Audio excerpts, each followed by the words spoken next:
Welcome to Single Parents Hub Facebook Live. We are live every week to come and talk to you about the subject that I think is might be useful for you as an individual, the entrepreneurs, or as well as the parent. And I'm so exciting today to let you know that we have the financial advisor to come to speak with us today. And the topic is how or the benefit of having your finance under control. Why are we talking about finance on Sunday morning and it's only November? The reason I invited her to come on board and speak about finance is we have Christmas coming. And you know what happened on Christmas? There's a lot of presents that you're going to get. And also there are a lot of presents that you need to buy. And what happened is you celebrate your Christmas, perhaps going on holiday after with your family and your children. And when come January, you have your bank statement and your credit card bill. Gosh, doesn't matter how well we prepare. Hello, good morning, Edwina. And what happened is it's always come as a shock. So when we're talking about finance, it shouldn't be only for Christmas. We should know at least where we stand financially, and we should be able to manage and plan for it. So I'm so pleased to bring in expert to come to talk to us about this. And her name is Edwina Delamore. But before we go on that, in case you don't know who I am, I'd like to introduce myself. My name is Tarini Sawetnapanon. I am the founder of Single Parents Hub. We are here to support single parents, single mom, and single dad, and also their children, so that they can live life full of joy, happiness, great health, and plenty of wealth. And how we doing that? By bringing experts in all areas of our life to come and support. And today we have Edwina Delamore. Good morning. Good morning, everyone. Welcome to Single Parents Hub Facebook Live. Thank you so much for having me. I'll call you T, as I normally do. That would be great. Thank you. We are friends anyway. And thank you for having me, and thank you for allowing me to do this Facebook Live with yourself and Single Parent Hub, seeing that we are both single parents. We know the struggles. And once again, I appreciate the time. Thank you. And good morning, Sharon. Thanks for joining us. The reason I really want to bring you on board and talk about finance is, especially now we are single parents. You know, it's hard enough to have two income sharing to pay all the house bill, let alone majority when you become a single parent, you pay 75% of all the bills. So how are we, juggle and manage that? Especially you just too busy. We try to keep up with your business, your work, your children. Now the main thing is finance. And also I mentioned before that Christmas is coming. It's great time to be with the family to celebrate it. But with Christmas, it's come with a lot of presents. And when you have children, whether you believe it or not, children expect some present, like, right? They believe it. Even if you don't, they believe it. Exactly. And somehow it's like every year the present have to be bigger and better. It's our the peer pressure of the parents. Yes. And also because they off for like 2-3 weeks, so sometimes you feel obliged to take them out on holiday as well. So that's another expense. And then when come January, you got your credit card bill coming in, and doesn't matter how well you prepare, it's always a shock. It's always more than what you expect. Yeah, because I think that's the time that we don't think about, constricting ourselves with spending.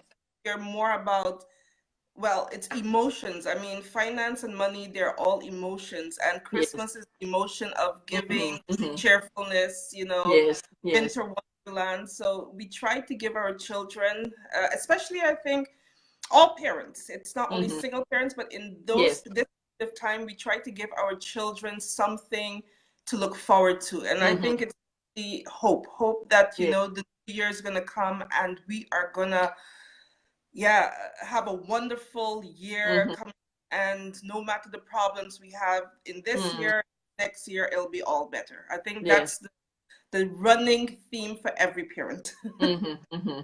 Before I start asking you question, would you mind introduce yourself, please? Sure. Well, I'm Edwina Delamore. I'm originally from the Caribbean, and I've lived in Europe now for 21 years. And I've started CSG Wealth. It's a personal finance company that helps women, but it does not exclude men, but helps predominantly women know they are worth having financial stability. It's getting them from money stress to leaving a legacy. And I think this is especially important, seeing that most single parents are women, that this is a subject that you should not shy away from, but something that we need to bring out and no longer have as a taboo. Yes. So that's who I am. And I'm a single mom of a 17-year-old. So I should say I've gone through almost all the levels of being a single parent. That's good, because my children quite young, so I can learn a lot from you. And I just to breaking the ice, I just want to share with the audience that you have one secret that even me, I can't imagine of, that you saying that you also got Chinese in you. That's I am. Wow. My grandmother, she is half Chinese, because Caribbean, a lot of people don't realize we have many Chinese heritage in the Caribbean. And so my grandmother is half Chinese. That makes me, I guess, 1/16. So my God. I'll just say to all the Asian Chinese viewers, we all sister, huh? Yes. Oh God, it's unbelievable, especially seeing my curly hair. But yeah. Well, I can't imagine when you told me, like, you kidding me. No, I don't believe you. And then you saw the picture of my grandma, and you're like, okay. Wow. Yes, we all cousins. We're all connected. Yes. Okay, so at the early stage as the parents, how would your finance shape you as a single parent? Well, I think they're all different levels of being single parent. We cannot just look at single mothers. I think that's predominantly, like I said earlier, the person, but there are single parents who are grandmothers, fathers, sisters, other people who are guardians.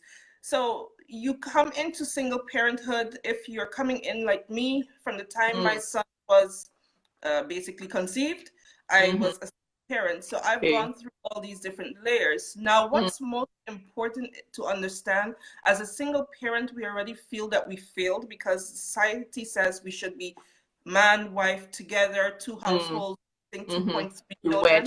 Don't know where the 2.3 comes from, but okay.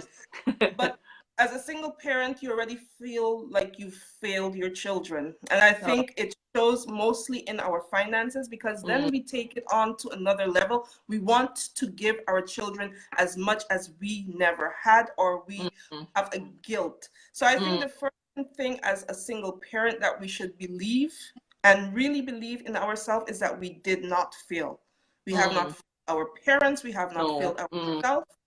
And then we start building that confidence in understanding that finance is, or money is, a tool, something that you can actually sit down with yourself and make decisions about. Now, is it easy? No. Have I failed many times? Yes. I always say to myself now, I am the expert in failing in terms of finance, because I was working in banking when I had my son. So, you know, this isn't something that it's just for people who are of lower education, lower class, or anything. This hits anyone. Anyone who is a single parent knows the struggle of finances. Doesn't matter how you became, what level of society you're in. So I think that's the first thing, not forgetting you did not fail. You're not a failure. You failed Yes. at the fact of planning. I Yes. think that's the most important thing. And the other thing is that you have to start making conscious decisions. When I was young mother, no one told me I could make conscious decisions. I was just making decisions based on me being very, what you call it? Yeah, I was in a, yeah, you're in a place where you think, oh, I'm panicking. And I always tell my son, when you panic is when it all falls apart. I know because it all fell apart for me as well. Yes. And I think also we use, when we high emotion, it's same like either food or finance, the same thing. I find when I feel a bit lonely or vulnerable, I just go and shopping some shoe and handbag and whatever thing that I don't even need it, or food, you just keep on buying sweet and things, just, you know, and when you get home, it's like, I don't need all this. Or when you keep eating it, comfort eating, and you feel sick and you're like, why did I do that to myself? You said the correct word there, and that was comfort. Comfort in, I've not done it wrong. Comfort in, okay, I've done it wrong. Comfort in, where should I go next? What should I do next? And I think that's really, you're looking for a comfort that you had before. We forget that as a single parent, for me at least, when I became a single parent, I had the comfort of having my own home, own car, a good job. But I was not financially stable at the time. And I knew it because I was just like, hey, I'm young, I'm 23, live my life. And then you become pregnant. And then it's like, oh, I just wish sometimes. And that's when you're young. When you have your children, you wish they weren't there. But you just think, oh, I wish I had made better choices. But you can't go back. And I think the most wonderful thing of being a single parent is it saves you as well. My son saved me from continuing down the path I was going. It's just unfortunate at the time when I had him, I wasn't prepared. And that's most single parents. It's a tough one, isn't it?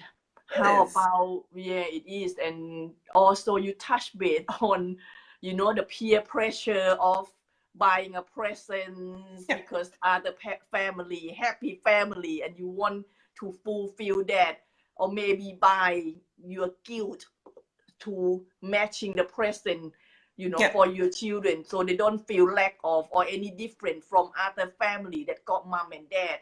So how do you think that society impact on the financial decision? Well, you and I both come from, let's say, what they considered third world countries. Our Christmases were totally different to the first world country in terms of having the big Christmas tree, in terms of having the presents under the Christmas tree, as high as the Christmas tree. So sometimes I just go back to what was important. And I think what we have to realize is we had values in the 70s, 80s that we don't really have today. Our children are led in terms of social media. That's where it's driven. And I think social media especially has created this pressure for parents. Oh, here Tom and his wife Laura, they're doing perfect. Yes. And in UK, crazy thing is everyone need a new sofa. Exactly. Like you want a new sofa before Christmas. Like, why do I need a new sofa every Christmas? Well, economics says we need to spend in order for the society to grow. So that's where the idea comes from. But as a single parent, having a lack of funds and having the pressure, we go out there normally and say, no matter what, I'm going to use this credit card and I'm going to go and spend, like you said early on, and then the consequences we don't look at. And I think that's what part of the planning I'm talking about. When you plan something, you should be looking at what's the consequence for the next year. I remember reading this book, The Slight Edge, and it talks about not seeing the effect today. But if you continue doing something over the course of time, it will either have a positive or negative effect. The more negative you do, the more negative will show up at the end of the situation. The more positive you do. So I think if I could go back and talk to my old self, my young self, Yeah. I would have said, do what I know instinctively was right. That was my son got of age. A child does not know about a birthday at 1 year old. Why did I throw him a big party? He did not care. He just wanted cake and he just wanted his juice and then he wanted his bed. You know, we have to also stop throwing these elaborate parties for children and, you know, Yeah, yeah. when it use moments when it's going to count that they will remember. I think you also hinted on going on vacation in December, January, because that's what everyone Which else is is doing. So we, extremely expensive. you can make a vacation in your own country. You know, you can make a day out that a child will even remember more than being on vacation, because by the time we go on vacation, and I've done it before, I've gone on vacation and I've been thinking, okay, well, I can't give my son X, Y, and Z, so I hope he doesn't ask. And when he asks, we get irritated, especially as single parents, because we know we still have to pay the electrical bill or the water bill or some kind of bill next month, so we can't indulge. So why not just give him a remembrance where you're not stressing and the child doesn't feel that you're stressed, because all children feel our stress, no matter what. Yes. Yes, and I think So also like you touched base. Can you? Yes. Can you hear me? yeah, I can hear you. I would Can you hear say me? the thing about going, Okay. I can hear you now. The thing about then and now is I'm able to say no. I'm able to look at things in a more perspective of spending time with my son is more important than me buying him an iPad at 13, 14. Yes. Of course, he also has Yes. their pressure, especially the older our kids get, they get pressure from their peers, but we have to keep them grounded in that it's their future. And not every child has to have what every other child has. That doesn't make you unique. What makes you unique is yourself and being yourself. Yes, very true. Very true. And sometimes I asked my 2 children last year, I took them back to Thailand. And, oh, mommy, can we go back again this year? I said, what you love so much about Thailand trip? And I expect that, oh, they're seeing all this, see all the cousin, they said, the aeroplane is so nice, mommy. And they play a lot of game on the iPad. And I said, why do I take you there for? You can just playing at home. So sometimes, like you said, the children, they have a memory, maybe the good time, but their memories never be on the material or how expensive thing is, isn't it? It's the feeling that they have the memory on that. Yes. Exactly. So what I made think that you if I were to decide to ask set myself, up space? Yeah. What made you no, decide I was just to saying create this CHG Well? for me, I as a Sorry, mom, the lie as is a quite single echo. person, Yeah. as a mom, as a single person, as a single woman, I know from being money stress and doing all I can to leave a financial legacy. And a financial legacy doesn't necessarily mean leaving tons of money, but it means freedom. I've come to this belief that a lot of single parents are broke. People don't want to say the word broke because it has a negative feel to it. But broke is just really the idea that we are not able to do what everyone else that's a 2 household income generating family can do.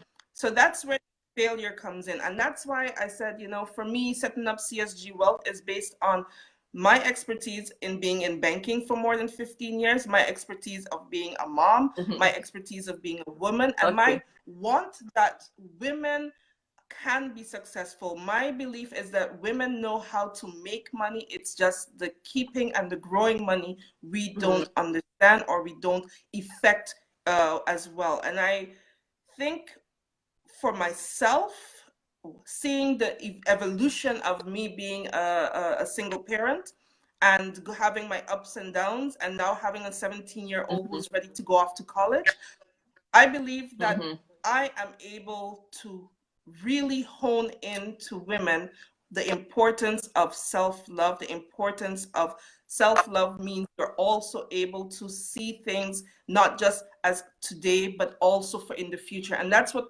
personal finance is all about. It's planning for the future. It's doing the right things, like the slide Ed says, day by day, that have a positive effect eventually. Excellent. So what can we learn from you? What can we learn from your journey and your what you call like discovery or your reflection from your own journey? What can we do? What can we learn from you? One thing I've learned, and I wish I learned it before, is that I'm just fine being a single parent. Single parent does not equal failure.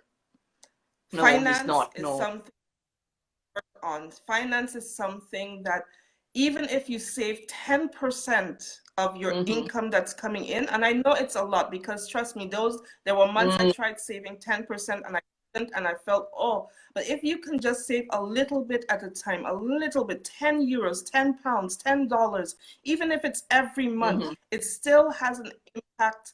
Eventually it will create a snowball effect eventually. But also, most important, your children are looking at you.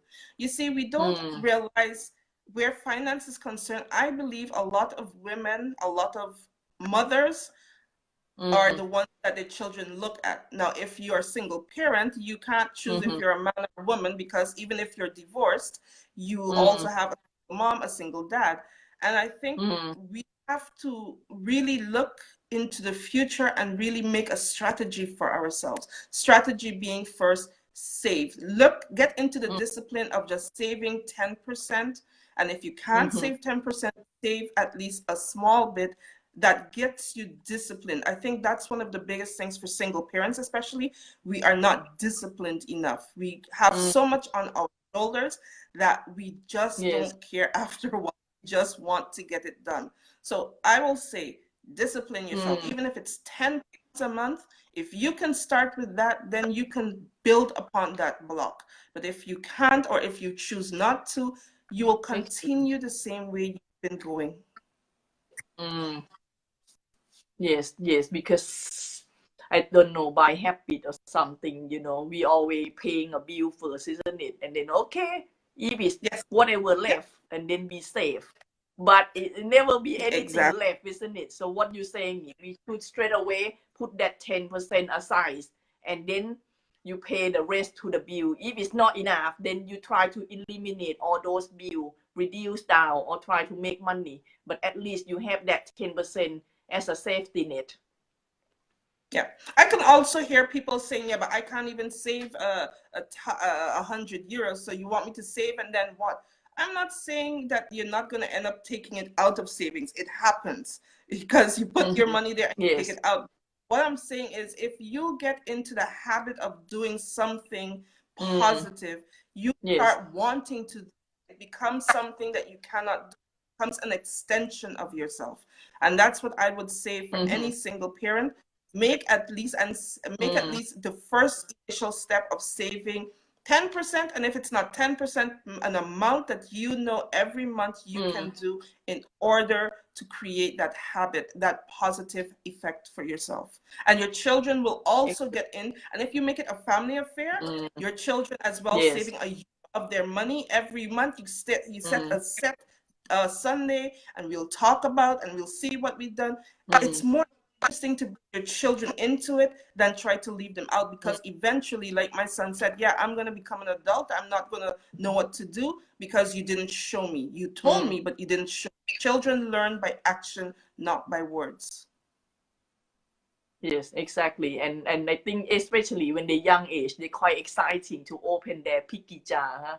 Because they've been saving, and then they see, oh, it's heavy now. And then when they're seeing that, wow, when we open it, it's quite a lot of money. So it's encouraged them to save up more, and then they can have a better thing than a crappy, cheap toy if they spend, straight out. But also we think we're so I always tell them, We think we're protecting our children because we're not showing them the reality. I've had many people say, your son should not know about your finance. And I'm like, my son should know because he's part of the household. He, you know, I don't have to. Exactly. And yeah. Go ahead. And also he's part of your life. He's part of your life. The children is part of our life, part of our journey. Why do we create all these illusion, right? That we so make a rich when we still on our journey as well. So if we let them know where we are, then everyone going to the same direction, and that's no harm. Exactly. And also the most wealthy families actually have meetings with their families to discuss finance. And this is what we as a society really don't want to do. We want to say, okay, well, our children, we have a saying in the Caribbean, children should be children and not be in adults, what you call it, in adults business. But at the end of the day, children grow up to become adults. So if kind of include them, depending on the level that they're at, if they are young, you don't want to include them very, very extensively, but the older they get, they will understand and appreciate the effort that you then put into it. So I think that's very much for my younger self. I used to really include my son after a while, but I wish I did it when he was younger. He knows now, but still, if he was younger, he would have at least known from the start, hey, you know, money. I remember Michelle Obama talking, she has her new book out, and she talked about her father one day, her brother wanted something, and her father brought his paycheck home in cash, put every bill, put all the money towards the bills, and said, this is what we have left over. That's what we have to start doing, and be honest and not shameful to do to our parents, but as parents, single or two family households, because they have to realize the reality of it. Yes, we have credit cards. Credit cards are perfectly wonderful things to use. But if we're showing our children how to misuse and mismanage them and not show them the reality of our picture or the situation, they will never know. Always grow up in this bubble of we had a perfect Exactly. And then when they're going back to their own real world, they're like, whoa, do I really have to pay this? Like my son said, do I have to buy my own bread now, mommy? You know, like, can I stay with you forever? You know, we have to settle them in.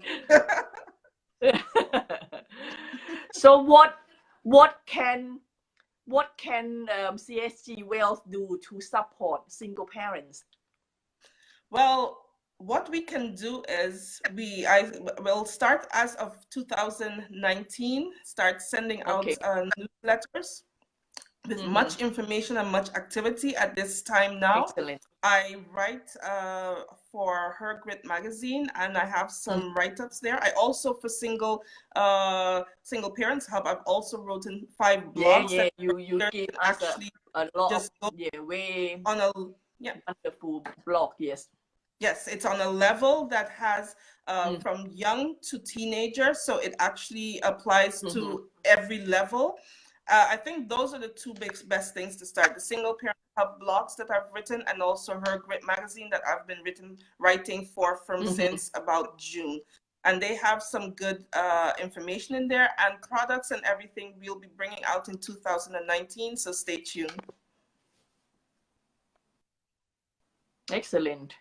And when we met last time in Birmingham, when you spoke there at the Editor Francis events in Birmingham, you touched based on you have some program that can helping people and also including me to evaluate or know exactly your what you call like a tracker, so you know exactly where you are financially, so you can plan yourself, you know, better and more effective. Like if you have credit card bill, or if you have mortgage outstanding or anything, or any loan, then you exactly know how long it would take you to clear that, and how could, you know, to add on or increase your wealth, your money, which I'm quite exciting to hear more about it. That this will come out next year also. Yes, that will be in our foundation package. That's why I'm really getting all the fine details done. And that's part of the foundation. Foundation is where I say you make the money. When you make the money, you have to know your net worth. It all starts with your net worth. So it will be foundation net worth overview that you'll get. And either we can help you in CSG, or you can do it yourself, but I will be putting out some trainings, online trainings, to show how that system will work. There's the other level that you have, that's the future, and the future is looking at, okay, what do I want to keep? How do you keep that money that you're now growing, and you're seeing how your network evolves? And then the last one is freedom, and that's showing you how you grow your money.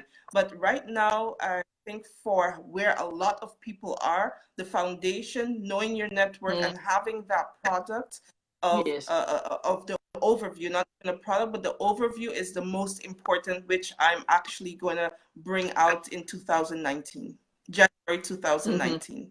Excellent. I'm so excited and looking forward to that. Thank you so much. Thank you very much, Edwina, for coming to share with us your knowledge and, you know, give us some hope and also something to plan up toward too. Thank you for having me, and I really appreciate everyone online. I really appreciate everyone who's online. Sorry for the bit of mismatch because we're having a bit of a technical, but I really appreciate it, T, for having me on and speaking to the single parents hub group and all the other persons who are watching. No, thank you for coming on board. I very appreciate your help, and the more expert coming on is the more benefit for the member and also for the expert themselves as well, because we all can support each other here. So I'm so happy and so grateful that you can come and help. Thank you so much, and have a good Sunday, everyone. Yes, you can rest now. Now you know that you can plan ahead for the financials, so you can enjoy the rest of the Sunday. Thank you. Thank you so much. Bye, everyone. Bye. Bye.